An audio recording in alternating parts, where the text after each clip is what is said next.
अहमदाबाद में air India के विमान हादसे पर योग गुरु बाबा रामदेव ने तुर्की की ओर इशारा कर नया बखेड़ा खड़ा कर दिया है। उन्होंने कहा है कि मुझे ये पता चला कि तुर्की की एक एजेंसी जो विमानों में मेंटेनेंस का काम करती है, कहीं तुर्की ने तो इसके जरिए दुश्मनी नहीं निकाली है, कहीं उसने तो कोई साजिश नहीं रची। उन्होंने ये भी कहा कि भारत को अब इस तरह के संवेदनशील मामलों में तो विदेशी हस्तक्षेप को कम करना पड़ेगा। तुर्की ने दुश्मनी तो कहीं नहीं निकाली है इसके माध्यम से, क्योंकि वहाँ की एक एजेंसी जो ये सर्विस मेंटेनेंस का काम करती थी विमान का, कहीं उसने तो कोई साजिश नहीं रच दी है। अब भारत को 100% ऐसे संवेदनशील मैटर्स में तो कम से कम विदेशी लोगों के हस्तक्षेप को खत्म करना। दरअसल अहमदाबाद विमान हादसे के बाद एक एंगल तुर्की को लेकर भी निकल कर आ रहा है। इसकी वजह यह है कि तुर्की की कंपनी टर्किश टेक्निक एक ग्लोबल एविएशन सर्विस प्रोवाइडर है।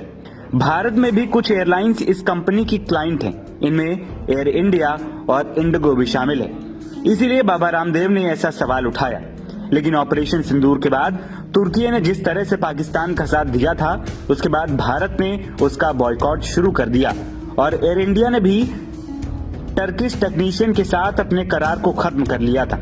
फिलहाल बाबा रामदेव के बयान के बाद वो लोगों के निशाने पर आ गए हैं। हादसे के पीछे इस बात की भी दृष्टि होनी चाहिए कि मुझे ऐसा पता लगा है कि यूक्रेन की कोई एक एजेंसी जो ये मेंटेनेंस का काम करती है, सर्विस का काम करती है, तो कहीं माफ करना, ये तुर्की है।